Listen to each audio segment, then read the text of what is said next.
Hello everyone and welcome back to another week of Techy Tuesday. I will be showing you today how to further automate your lead management inside of command settings. We're going to start off on the home page today and we're going to go up to the top right corner, click your name in the drop down, and we're going to select settings. Once we get into the settings, we're going to go to the left hand side. You're going to see command settings. Click this drop down, click the contacts drop down, and we're going to select lead management. As you can see here on the right hand side, I don't have any active rules, but today I'll be showing you how to create a lead management rule. Like it says up here, lead rules allow you to auto tag leads with contact tags and or choose to automatically assign the leads to SmartPlans.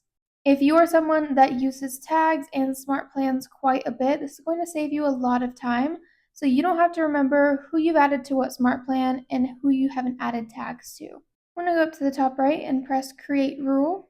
One of the examples I'll be using today is, let's say I met a potential lead out at an open house.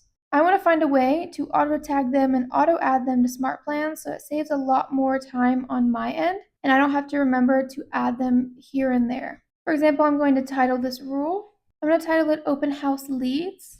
And down below, I'm going to choose the lead source. How did this contact come to be in my database? Sometimes this will be automated. Let's say if they come in from your KW website or through a Facebook ad, this lead source tab may already be filled out. However, if you're manually adding a contact, you would need to manually fill out this lead source button. As you can see, this could go anywhere from being another agent, command web pages, contact forms, emails, Facebook ad lead, and more. I'm going to search open house. This means every time I manually enter someone as an open house lead, whatever I select down below will automatically happen to their contact card. Now up here at the top, I could select all. This would mean all of the lead sources would account for whatever I end up putting here at the bottom. So it doesn't matter if they came in from the website or through Facebook or if I met them at a grocery store. Any person entered with a lead source would then have X, Y, and Z happen. But for today's example, I'm just going to leave it as open house lead source. Now down here it's asking, what do I want to happen to leads coming from these sources? I must select at least one tag or one smart plan. I'm going to select that every time I manually enter someone as an open house lead, that they will automatically be tagged in my open house tag. Now you could put as many tags here as you would like. Also, assign to smart plans, I'm going to choose my open house follow-up smart plan. Now what this means is every single time I manually enter someone as coming from an open house, they will automatically be tagged open house and they will automatically be assigned to my open house follow-up smart plan. This is going to save you extra time from having to enter the lead source as well as enter tags and smart plans for every single person. I'm going to press Create Rule. Now here on the right hand side, I can edit this.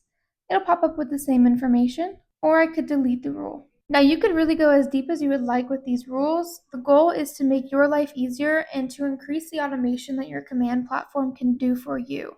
Now to kind of go hand in hand with this section, lead management, I also want to show you this lead sources section on the left hand side. As you can see, all of these existing lead sources are created by the system, so everything you currently have in your database will be exactly the same as right here. You can search by lead sources and you can categorize them. More importantly, I want to show you that you can create custom lead sources here in the top right corner. So let's say if you're a part of a book club or a church group and you would like to create that as a custom source so you can find it later and make it easier to add to your new leads, you can. That's it for today's video. Thank you for watching. Stay tuned for next week where I'll be talking about the referrals profile and how you can edit the information such as your phone number and email that other agents from around the world can see. Stay tuned.